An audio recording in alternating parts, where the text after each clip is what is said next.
সর্বোচ্চ শাস্তি দেওয়া উচিত ছিল। আমরা এই রায়ে মোটেই সন্তুষ্ট নই। তিনি শেখ হাসিনার সাথে দুইটি অডিও রেকর্ডে তার সাথে কথাবার্তা বলেছিলেন। সেই অডিও কলে দুইটি কলই হাসানুল হক ইনু প্রধানমন্ত্রীকে টেলিফোন করে প্রধানমন্ত্রীর এই যে অপরাধমূলক কর্মকাণ্ড এইগুলোকে তিনি জাস্টিফাই করেছেন। তিনি বলেছিলেন যে প্রধানমন্ত্রী যেসব সিদ্ধান্ত নিচ্ছে সেগুলো কারেক্ট। প্রধানমন্ত্রী বলেছিলেন যে এর আগে তিনি এই জঙ্গিদেরকে ফাঁসি দিয়েছেন।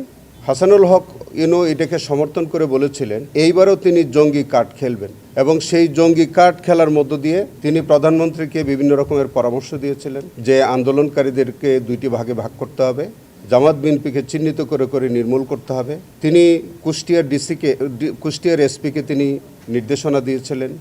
তার নির্দেশনার প্রেক্ষিতে কুষ্টিয়াতে 6 জন নিহত হয়েছিলেন। তার এইসব উস্কানিমূলক বক্তব্যে, তার এই ষড়যন্ত্রমূলক কর্মকাণ্ডে সারা বাংলাদেশে প্রায় 1400-এর মতো ছাত্র জনতা শহীদ হন, প্রায় 15,000-এর বেশি মানুষ আহত হয়েছিলেন এবং এই সব কিছুর দায় তিনি একজন সুপিরিয়র কমান্ড রেসপন্সিবিলিটির আওতায় শেখ হাসিনার বিরুদ্ধে যেভাবে এই দায়টা আসে ঠিক একই রকম দায় হাসানুল হক ইনুর বিরুদ্ধেও বর্তায়। এই সবগুলো চার্জ আমরা আলাদা আলাদাভাবে এনেছিলাম। ট্রাইব্যুনাল তার বিচার বিশ্লেষণে তারা মনে করেছেন যে আমরা 3টি চার্জ প্রমাণ করতে সক্ষম হয়েছি, বাকিগুলো পারিনি। কিন্তু আমরা খুব পরিষ্কারভাবে মনে করি যে আমরা 10 জন সাক্ষীর সাক্ষ্য দিয়েছি। 10 জন সাক্ষী প্রত্যেকটি চার্জের বিষয়ে সুস্পষ্টভাবে আদালতে তাদের এই অভিযোগ প্রমাণ করেছে এবং অডিও ভিডিও প্রমাণ করেছে।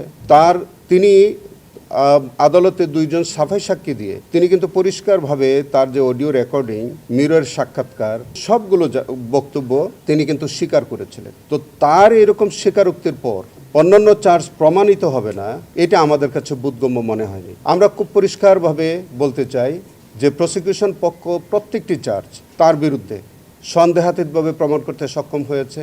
আসামি হাসানুল হক ইনুর বিরুদ্ধে 3টি চার্জে প্রতি চার্জে 10 বছর করে 30 বছরের সাজা দিয়েছে এবং 2 লক্ষ টাকা জরিমানা করেছে। আমরা এই রায়ে মোটেই সন্তুষ্ট নই।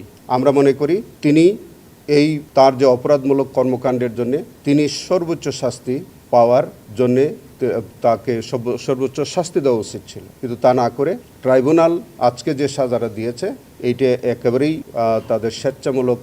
আমার মনে হয় যে তারা যথাযথভাবে সাক্ষীর সাক্ষ্য পর্যালোচনা করতে ব্যর্থ হয়েছেন। আমরা এই রায়ে মোটেই সন্তুষ্ট নই। এই রায়ের বিরুদ্ধে আমরা অবশ্যই আপিল করব। পাশাপাশি আমরা মনে করি যে 3টি চার্জে তারা শাস্তি দিয়েছে, এই 3টি রায়েও এই শাস্তি অপ্রতুল। এই সাজা বৃদ্ধির জন্য আমরা আপিল করব।